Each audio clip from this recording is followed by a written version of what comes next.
안녕하세요. 영상공부방의 김성래입니다. 앞으로 영상에 관한 재미있고 유익한 이야기들을 해볼까 하는데요. 이야기에 앞서서 구독과 좋아요를 눌러주시면 복 받으실 겁니다. 안구의 특징에서 온 RGB에 대해서 이야기를 했었습니다. 이번에 이야기해볼 YUV를 인체에 비유해보자면 안구에서 받아들인 빛을 뇌까지 가져가는 과정, 즉 신호에 관한 이야기입니다.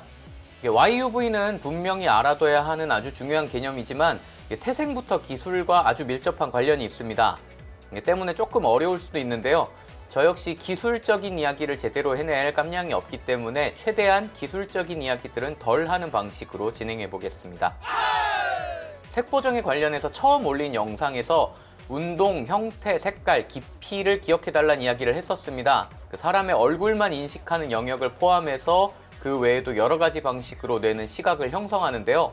이렇게 다양한 경로로 시각을 형성하는 것은 뇌 활동의 70% 가까이를 차지한다는 감각인 시각의 보전을 위해서도 아주 좋은 방식이라고 생각합니다. 도로가 하나만 있다면 그 도로가 망가졌을 때 어떤 것도 보낼 수 없지만 여러 개의 도로가 있다면 일부의 손실이 있더라도 아예 못 보내는 상황은 피할 수 있으니까요. 이렇게 뇌에서 다양한 경로로 시각 정보를 처리한 것처럼 영상에서도 밝기 정보와 색상 정보를 분리해서 사용하는 개념을 사용합니다. 이것이 오늘 이야기해볼 YUV인데요. YUV는 흑백 TV와 컬러 TV의 전환기에 발명되었습니다. 맨 처음 나온 TV는 흑백 TV였기 때문에 컬러 TV가 나왔을 때 이 둘을 어떻게 호환시킬 것이냐라는 문제가 있었는데요. 디지털 방송을 시작했을 때 미리 고지했음에도 모두가 디지털 방송을 수신할 수 있는 TV를 가지고 있지 않았기 때문에 셋톱박스를 쓰기도 하면서 이제 한동안 혼용이 되던 시기가 있었잖아요. 그때와 비슷한 느낌이라고 보시면 될 것 같습니다. 새로운 것이 나왔다고 기존의 것들을 완전히 갈아엎을 수가 없는 게 현실이죠. 너희는 아직 준비가 안 됐다. 흑백에서 컬러로 넘어가면서 밝기 신호 Y만 보내던 시기에서 YRGB 신호를 모두 보내야 하는 상황이 됐습니다. 그렇다고 대역폭을 엄청 늘리기에는 부담이 너무 크죠. 그래서 이걸 해결하기 위해 송출하는 신호, 휘도 신호, 밝기를 말합니다. Y와 색차 신호, UV로 나누어서 보내는 방식을 만들었는데요. 이것이 YUV입니다. 잠시 얘기하자면 휘도와 색차라는 표현이 흔하게 쓰이는 표현은 아닌데요. 앞서서는 이해를 돕기 위해서 밝기와 색상이라는 표현으로 바꿔서 이야기를 했는데 기술적으로 차이가 있는 용어이기 때문에 휘도와 색차라는 표현을 써야지 정확합니다. 그래서 앞으로는 휘도와 색차라는 단어를 사용하도록 하겠습니다. 이렇게 나눠놓고 보니까 흑백 TV는 휘도 신호 Y만 수신하면 되고요. 컬러 TV는 Y의 색차 신호인 UV까지 수신하는 방식으로 호환성 문제를 해결할 수 있었습니다. 여기서 꼭 기억하셔야 되는 점은 Y가 휘도 신호고 UV가 색차 신호라는 말보다 밝기와 색이라는 두 가지 요소를 분리해서 전송한다는 개념입니다. 색차 신호라는 것에 대해서 이야기를 좀 더 해보면 좋을 것 같은데요. 우리는 RGB 세 가지 색을 이용해서 밝기를 만드는 방식을 알고 있습니다. RGB를 더하면 무채색을 만들 수 있고 이게 곧 밝기만 있는 정보인 셈이죠. 앞서 잠시 말했듯이 컬러 TV가 나왔어도 흑백 TV와 호환성을 위해서 휘도 신호는 보내야 했습니다. 그 상태에서 컬러 TV만을 위해서 나머지 RGB 신호를 또 보내기에는 이제 큰 대역폭이 필요해지는 건데요.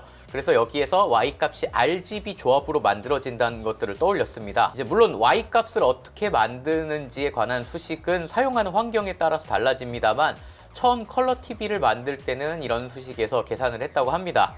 아무튼 세 가지 중에 두 가지만 알면 나머지 값은 Y 신호에서 계산을 해낼 수 있기 때문에 두 개의 신호만 추가로 보내면 어떨까 하는 생각을 하게 됩니다. 이런 식으로 만들어진 신호, 블루와 휘도의 차이, 레드와 휘도의 차이 신호들을 색차 신호라고 하는데요. 디지털 처리 신호에선 색차 신호, 크로미넌스의 약자 C를 붙여서 블루와 휘도의 차이를 CB, 레드와 휘도의 차이를 CR이라고 부릅니다. 그린과 휘도 차이의 색차 신호를 사용하지 않는 이유는요. 이전 글에서 말씀드렸듯이 사람의 눈이 그린에 가장 민감하기 때문에 그린 신호 레벨이 가장 큽니다. 그래서 Y에 기여하는 기여도가 가장 크죠. 때문에 가장 큰 값인 그린과 휘도의 차이 값이 가장 작습니다. 이 말은 신호의 진폭이 가장 작게 된다는 얘기라고 하는데요. 진폭이 작으면 잡음에 대해서 되게 간섭을 많이 받는다고 합니다.